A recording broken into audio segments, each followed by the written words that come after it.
अस्सलामुअलैकुम dear friends, उम्मीद है आप सब खैरियत से होंगे। Welcome to my YouTube channel food passion simply. आज मैं यहाँ बना रही हूँ 3 मिल्क केक, जो कि बनाने में खाने में बहुत मज़ेदार है और बनाना इसको नहायत आसान है। तो इसको बनाएंगे और ये बहुत जूसी होता है अंदर से, और इसके लिए कोई इतनी ख़ास परफेक्शन की ज़रूरत नहीं होती। और ये इस तरह की आप डिश में इसको आसानी से बना सकते हैं, और अगर ये डिश ना हो तब भी आप इसको मोल्ड में बना सकते हैं ईज़िली। तो रेसिपी को पूरा देखिएगा, और अगर रेसिपी पसंद आए तो ज़रूर लाइक कीजिएगा। और जो अभी मेरे चैनल पर नए हैं, पहली बार देख रहे हैं, प्लीज़ मेरे चैनल को सब्सक्राइब करें ताकि ऐसी मज़ेदार सी डिलीशियस रेसिपीज़ आपको मिल सकें।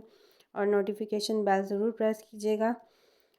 मैं कोशिश करूँगी आपको बिल्कुल ऑथेंटिक रेसिपी दूँ, लेकिन इसमें थोड़ी-सी मैंने चेंजिंग की है ताकि सब लोग इसको आसानी से बना सकें, किसी को भी कोई मुश्किल पेश ना आए। और मैं आपको साथ-साथ बताते रहूँगी कि मैंने क्या चेंजिंग की है, और आपने रेसिपी को पूरा देखना है ताकि आप लोग भी इसी तरीके से केक बना सकें। यहाँ मैंने 3 अंडे लिए हैं, ये स्मॉल साइज़ के मीडियम अंडे थे, ठीक है। और यहाँ पे मैं 3/4 कप शुगर ले रही हूँ। अच्छा, शुगर आप पूरी 1 कप भी ले सकते हैं, और मैंने यहाँ 3/4 कप ली है। वो मैं आपको आगे चल के बताऊँगी मैंने ऐसा क्यों किया है। इसको आपने अच्छा सा बीट करना है, और इतना बीट करना है एक तो चीनी आपकी डिज़ोल्व हो जाए और जो अंडे हैं वो आपके इस तरीके से फ्लफ़ी हो जाएँ, ठीक है।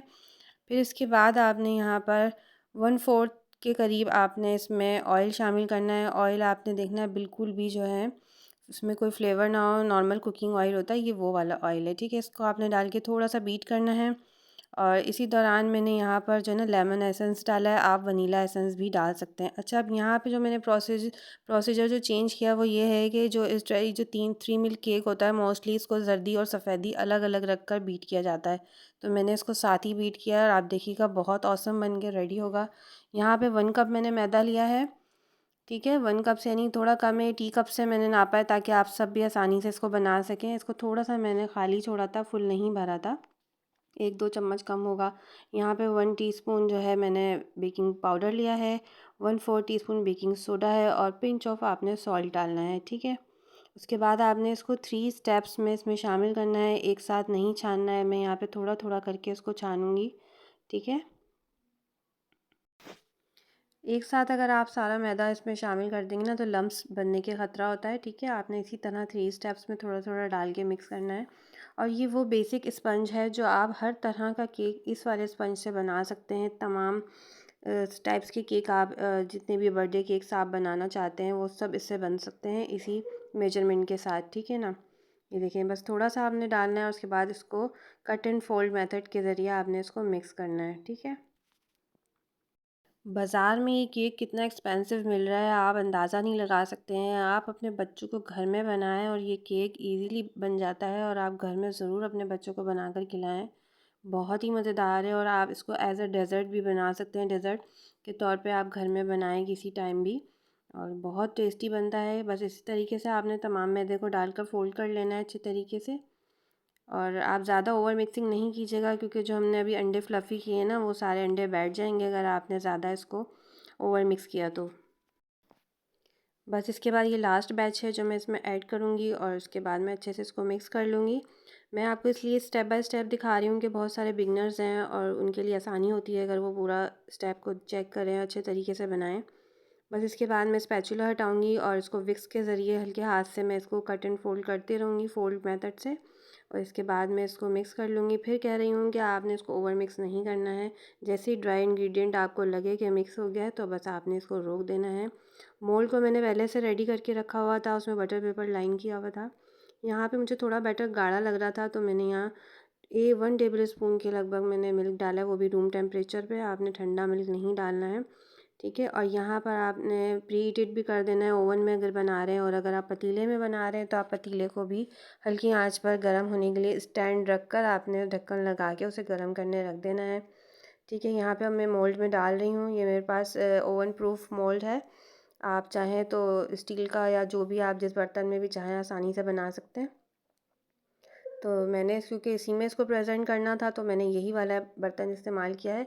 अब यहाँ आपने क्या करना है, विक्स के ज़रिए या ये जो आप स्पैचुला देख रहे हैं, इसके हल्के हाथ से आपने इसको घुमा देना है। इससे ये होता है कि जो बैटर है ना वो इवनली बेक होता है, कहीं से डोम शेप नहीं होता, ठीक है। ये देखिए, हमने इसको प्री हीटेड पॉट में रख दिया है, और तकरीबन इसको मैंने 45 मेरा तकरीबन 1 घंटा लग गया था इसको रेडी होने में। तो इसी बीच मैंने और काम स्टार्ट कर दिए थे, जैसे कि मैंने विपिंग क्रीम लिया है 1/2 कप के करीब, और हाफ़ 3/4 कप आपने इसमें यूज़ करनी है, ज़्यादा इस्तेमाल नहीं होती है, ठीक है। आपने उसको अच्छे से बीट कर लेना है। उसी दौरान हमारा जो केक है वो रेडी हो गया था। तकरीबन 45 टू 50 मिनट्स मुझे लगे थे इसको बेक करने में। ये देखें कितना इवनली बेक हुआ है, कहीं से भी डोम शेप नहीं है, पूरे बर्तन में अच्छे से स्प्रेड हुआ हुआ है। बस इसीलिए मैंने आपको वो स्टेप बताया था। अच्छा, ये देखिए अब मैं इसके अंदर ये जो चाशनी स्टिक्स है या कोई भी आपके पास स्टिक हो, टूथपिक वगैरह, उससे आपने इसमें होल कर देने हैं पिक कर करके, ठीक है। या आप कांटे की मदद से भी कर सकते हैं इसमें होल, ठीक है। उसके बाद मैंने इसका बटर पेपर लाइनिंग रिमूव किया था और दोबारा से मैंने इसको उसी जो पॉट था जिसमें मैंने इसे बेक किया था उसी में रख दिया, ठीक है ना। अब आपने इसमें इसको रख कर अच्छे से दोबारा इसमें आपने पीक कर लेना है। और अब मैं इसके लिए 3 मिल्क रेडी करूँगी। जो मैंने लिया है नॉर्मल दूध जो आप यूज़ करते हैं वो वाला पका हुआ दूध है, ये 1 कप। और इसमें हाफ़ कप जो है मैंने क्रीम शामिल की थी। आप चाहें तो इनका मेजरमेंट इक्वल भी रख सकते हैं। मैंने क्रीम थोड़ी कम ली थी, आप इसको बराबर बराबर मिकदार में भी ले सकते हैं। यहाँ पर मैंने हाफ़ कप ही जो है ना कंडेंस मिल्क लिया था। ये मैंने होममेड कंडेंस मिल्क रेडी किया है इसके लिए, सही है ना। या आपने तकरीबन हाफ़ कप के करीब इसमें शामिल कर देना है। और इसका या फिर आप जितना मीठा पसंद करते हैं आप उतना भी डाल सकते हैं, ठीक है। अच्छा, चीनी जो मैंने वहाँ केक में कम रखी थी वो इसी वजह से रखी थी क्योंकि हम जो सोकिंग करेंगे वो बैटर वो मीठा होगा लाजमी, क्योंकि हम उसमें कंडेंस मिल्क का इस्तेमाल कर रहे हैं, ठीक है। तो अब यहाँ पर मीठा जो है वो बैलेंस हो जाएगा। आप देखिएगा बिल्कुल भी ओवर आपको स्वीटनेस नहीं लगेगी। बस इसी तरीके से आपने इसमें सब जगह फैला देना है, अच्छे से स्प्रेड कर देना है। रेसिपी अगर अच्छी लग रही हो तो प्लीज़ ज़रूर से थम्स अप दीजिएगा और मेरे चैनल को ज़रूर सब्सक्राइब कीजिएगा। और ये बहुत ज़बरदस्त बन के रेडी होगा। ये देखिए मैंने तमाम इस पे फैला दिया है दूध ऊपर से। आप यहाँ थोड़ा सा मिल्क बचा लीजिएगा, मैंने गलती से पूरा इस पर स्प्रेड कर दिया था। आप जो है इसमें थोड़ा सा मिल्क रोक लीजिएगा। आप ज़्यादा मिकदार में भी बना सकते हैं ताकि वो आप एंड में उसको प्रेजेंट कर सकें। ये बस अब मैंने 3 से 4 घंटे के लिए इसको फ्रीज़र में रख देना है। फ्रिज में रख दें, अगर आपको जल्दी है तो फ्रीज़र में रख दें, लेकिन ये अच्छा सा चिल्ड हो जाना चाहिए। तमाम इसका मिल्क जो है वो सोक हो जाना चाहिए। 4 से 5 घंटे आप फ्रिज में रख दें।